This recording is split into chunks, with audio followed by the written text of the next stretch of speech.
क्या आप जानते हैं कि अमेरिका और यूरोप के सबसे प्रमुख बंदरगाह जो कभी व्यापार, रोजगार और प्रगति के प्रतीक थे, अब गहरी समस्या में डूबे हुए हैं। 2025 के मध्य ऐसा वक्त लेकर आया है जब इन बंदरगाहों की पहचान ही बदल गई। जो चहल पहल, हलचल और तेज आर्थिक गतिविधियां कभी न्यूयॉर्क, लॉस एंजल्स और रोटरडैम में थी, अब वही जगहें खाली पड़ी और शांत निराशाजनक नजर आती हैं। बंदरगाहों की क्रेनों की हलचल, शोरगुल और कंटेनरों की लंबी कतारें अब सन्नाटे में बदल चुकी हैं। 2025 के मध्य तक हालात इतने बिगड़ गए हैं कि बाजार खाली नजर आ रहे हैं, गोदामों में सामान नहीं है और कारोबार करने वाली कंपनियों के चेहरे पर चिंता की लकीरें साफ दिख रही हैं। यह सब अचानक नहीं हुआ। कई महीने से अमेरिका के बंदरगाहों पर मजदूर यूनियनों और संचालनकर्ताओं के बीच विवाद बढ़ता गया, जिसकी वजह से सबसे व्यस्त बंदरगाह भी ठहराव की आगोश में चले गए। न्यूयॉर्क, सवाना, हस्टन, न्यू ओरियंस जैसे शहरों के बंदरगाहों पर ट्रकों की लाइनें लगी हैं, लेकिन काम पूरी तरह या लगभग टफ है। इंटरनेशनल लॉन्च शोरमैन्स एसोसिएशन और ऑपरेटर्स के बीच सुलह न होने से 36 बड़े पोर्ट बंद या धीमे हो गए हैं, जिससे कंटेनरों की डिस्चार्ज, लोडिंग और ट्रांसपोर्ट ठप हो रखा है। आयात और निर्यात रुक गए हैं, स्टोरों में ज़रूरतों वाली चीज़ें नहीं मिल रही हैं और महंगाई रिकॉर्ड स्तर पर पहुंच गई है। शिपिंग रेट्स पिछले कुछ हफ्तों में 3 गुना तक बढ़ गए हैं। कई कंपनियों के लिए सामान मंगवाना फ़ायदे की बजाय अब घाटे की सौदा बन रही है। लॉस एंजल्स और लॉन्ग के बीच एक ऐसी जगह है जहां पर घंटों ट्रकों और माल की आवाजाही दिखती थी, अब वहां मजदूरों की कमी है, शिप्स में देरी या वे बाहर खड़े खड़े रुक गए हैं। एशिया से आने वाले सामान कम हो गए हैं, जिससे इलेक्ट्रॉनिक्स, खिलौने, ऑटो स्पेयर पार्ट्स और रोज़मर्रा की ज़रूरत वाली सामान तक की कमी होने लगी है।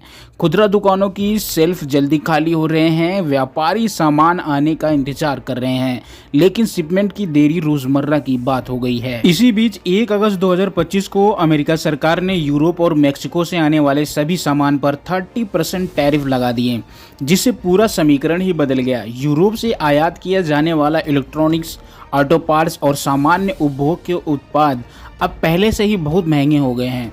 बहुत सी कंपनियां ने महंगे आयात और बड़े खर्च के कारण ऑर्डर ही रोक दिए हैं, जिससे दोनों पक्षों का आपसी कारोबार बीते 6 महीनों से 18% गिर गया है।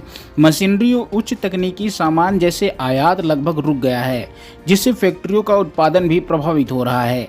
यूरोप में रोडस्टर्न, एड्सबर्न और हैम्सबर्ग जैसे बड़े बंदरगाहों पर इन दिनों हालात और भी खराब हो रखे हैं। सैकड़ों कंटेनर शिप की रोज आने जाने वाले पोर्ट्स पर अब दर्जनों जहाज बाहर खड़े रहते हैं, कई बार 48 से 77 घंटे तक अपनी बारी का इंतजार करते हुए। राइन नदी जैसी अहम जलधारा में पानी का स्तर इतने नीचे चला गया है कि भारी जहाज पूरी तरह माल लाद कर निकल ही नहीं पा रहे हैं। पोर्ट की पुरानी समस्याएं, सीमित सुविधाएं और बढ़ती मांग हालत को और भी बिगाड़ रही है। अमेरिका की नई टैक्स नीति इन बंदरगाहों के लिए नए संकट खड़े कर दिए हैं। एंटरवन ब्रूज, जो यूरोप का सबसे बड़ा कार एक्सपोर्ट हब है, वहां हजारों गाड़ियां बिना ऑर्डर के खड़ी हैं, क्योंकि अमेरिका डीलरशिप ने महंगी कीमतें और अनिश्चितता के कारण ऑर्डर कैंसिल कर दिए हैं। साल 2025 की पिछले 6 महीनों में यूरोप से अमेरिका कार और वैन एक्सपोर्ट 15.9% घट गया है। वहीं भारी गाड़ियों का निर्यात 31.5% कम हो गया है। इससे न सिर्फ ऑटो इंडस्ट्री संकट में है, बल्कि उत्पादन इकाइयों में छंटने की आशंका बढ़ गई है। डिमांड और सप्लाई का संतुलन पूरी तरह बिगड़ चुका है। फैक्ट्री का उत्पादन मंदा और यूरोप के घरेलू बाजार में भी बिक्री कम होती दिख रही है। यहाँ के बिजनेस के लिए एक और इतना बेमिसाल झटका है जिसकी उन्होंने कभी कल्पना भी नहीं की थी। यूरोपीय यूनियन ने चिंता की है कि 30% अमेरिकी टैरिफ के बाद उनकी औद्योगिक और लो टेक चीज़ें लगभग अमेरिकी बाजार से गायब हो गई हैं। अब यूरोपीय यूनियन भी रिटेलियन यानी जवाबी टैक्स की तैयारी में है। इस तरह नए व्यापार युद्ध के संकेत मिल रहे हैं, जहां दोनों के लिए टैक्स और पाबंदियों का सिलसिला चलेगा। लागतें और बढ़ेंगी, व्यापार में मंदी आएगी और वैश्विक आर्थिक सुस्ती का खतरा मंडराएगा। इन दोनों महाद्वीपों पर जो संकट है उसका असर हर स्तर पर दिख रहा है। व्यापार और लॉजिस्टिक कहीं हड़ताल की वजह से रुका है, कहीं सरकारी नियमों के बदलने से, तो कहीं खराब मौसम और बुनियादी समस्याओं ने सप्लाई चेन की रीढ़ तोड़ दी है। छोटी कंपनियों पर लागत का दबाव सबसे ज़्यादा है, उन्हें सामान मंगवाने और सप्लाई के बीच में बार बार दिक्कतें आ रही हैं। महंगाई अब सिर्फ खाने पीने के सामान तक नहीं बल्कि उद्योग, ऑटोमोबाइल, ई कॉमर्स, रोजमर्रा की सेवाएं तक फैल गई हैं। कुल मिलाकर भविष्य को लेकर सबसे मन में डर और अनिश्चितता है। ना तो सरकारें ठीक से सामान निकाल पा रही हैं और ना व्यापारी निश्चिंत हैं, ना ही आम लोग अपने खर्चों को लेकर आश्वासन महसूस कर रहे हैं।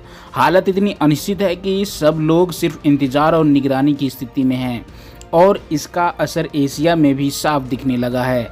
थाईलैंड इसका सबसे ताज़ा और बड़ा उदाहरण बनकर सामने आया है। यहाँ पोर्ट कजेंस यानी बंदरगाह पर बढ़ती भीड़ और जहाज़ों की देरी इतनी बढ़ गई है कि एक्सपोर्ट्स को लगभग $600 मिलियन का अतिरिक्त नुकसान झेलना पड़ रहा है। यह सिर्फ एक संख्या नहीं है बल्कि उन कंपनियों को, किसानों को मुश्किलों का आईना है जिनकी रोजी रोटी इन निर्यात पर टिकी हुई होती है। यानी जो संकट अमेरिका और यूरोप में शुरू हुआ उसका असर अब एशिया तक गहराता नजर आ रहा है। ग्लोबल सप्लाई चेन एक जाल की तरह है, एक छोर पर हलचल होती है तो उसका झटका हजारों किलोमीटर दूर बैठे देशों तक महसूस होता है। 2025 में जब दुनिया के बड़े बड़े बंदरगाह पर भीड़, देरी और महंगाई जैसे संकट छाए हैं, भारत ने अपनी सामरिक तैयारी और तेजी से बढ़ती क्षमता के बल पर हालात को अपने पक्ष में बदलना शुरू किया है। यहाँ के बंदरगाहों पर पिछले कुछ वर्षों में लगातार कार्गो टैरिफ बढ़ रहा है। 23 और 24 में 12 भारतीय बंदरगाहों ने 819 मिलियन टन से ज़्यादा माल संभाला है, जो गत वर्ष में 4.5% अधिक है। सरकार ने लॉजिस्टिक को बेहतर करते हुए और बंदरगाह को विश्वस्तरीय बनाने के लिए one nation one port process को सागर अनकलन और स्मार्ट ग्रीन पोर्ट्स जैसे पहले तेज़ी कर दी हैं। तकनीकी आई ब्लॉकचेन का इस्तेमाल बढ़ा है और बंदरगाहों पर डिजिटल डॉक्यूमेंट और प्रबंध से वक्त और खर्च दोनों में कमी आई है। भारत कोशिश कर रहा है कि सिर्फ सप्लाई चेन में बायपास ना रहे बल्कि वह खुद ग्लोबल ट्रांसमिट और मैरिटाइम लॉजिस्टिक का एक प्रमुख केंद्र बने। इसका असर दिख रहा है। New Zealand, Europe, south east Asia तक भारत से लिए गए माल डिलीवरी तेज़ और भरोसेमंद हो रही है। यही वजह है कि भले ही दुनिया के दूसरे हिस्सों में बंदरगाह पर दबाव में हो, भारत ने अपनी रणनीति से अवसरों को पकड़ना शुरू कर दिया है।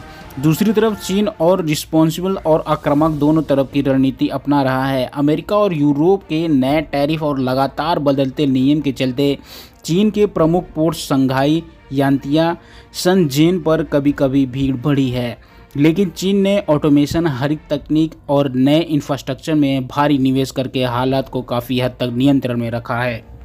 शंघाई पोर्ट 2025 में भी दुनिया का सबसे व्यस्त कंटेनर पोर्ट बना हुआ है और चीनी पोर्ट्स को टोटल कार्गो हैंडलिंग लगातार बढ़ रही है।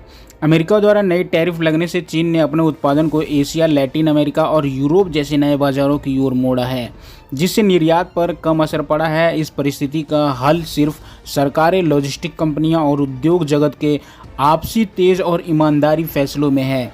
अगर जल्दी फरी कदम नहीं उठाए गए तो सामान और भी महंगा होगा, सप्लाई चेन आए दिन टूटेगी और नौकरियों पर सीधा असर पड़ेगा। यह संकट की चेतावनी है। व्यापार और लॉजिस्टिक में स्थिरता और सहयोग, जल्दी रणनीति फैसला ही असली ताकत है, वरना जो बंदरगाह आज खाली और शांत हैं, कल उनकी गूंज हर बाजार, घर और आम जिंदगी में महसूस होगी। दोस्तों, इस विषय पर आपका क्या कहना है? क्या भारत ने अपने बंदरगाह को इंटरनेशनल लेवल पर पहुंचाएगा? अपनी राय हमें कमेंट के माध्यम से ज़रूर बताएं। तो मिलते हैं आपको नेक्स्ट वीडियो में। तब तक के लिए वीडियो को लाइक करें, शेयर करें, चैनल को सब्सक्राइब जरूर करें। जय हिंद, जय भारत।